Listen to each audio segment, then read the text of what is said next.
Benvenuti al Meteo. La massa d'aria sahariana si fa da parte, lasciando spazio a correnti più fresche che attenueranno lievemente il caldo e l'afa.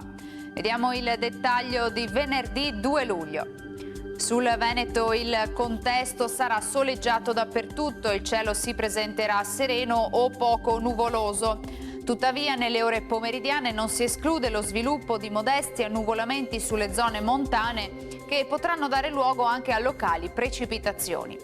Temperature in lieve diminuzione, si smorza dunque la canicola, minime tra 15 e 21 gradi, valori massimi compresi invece tra i 26 e i 31 gradi all'incirca. Ci spostiamo ora sul Friuli Venezia Giulia, dove anche qui avremo bel tempo, tanto sole dappertutto, sui rilievi occasionali acquazzoni a carattere sparso. Temperature minime tra 15 e 22 gradi, massime sui 27-31 gradi.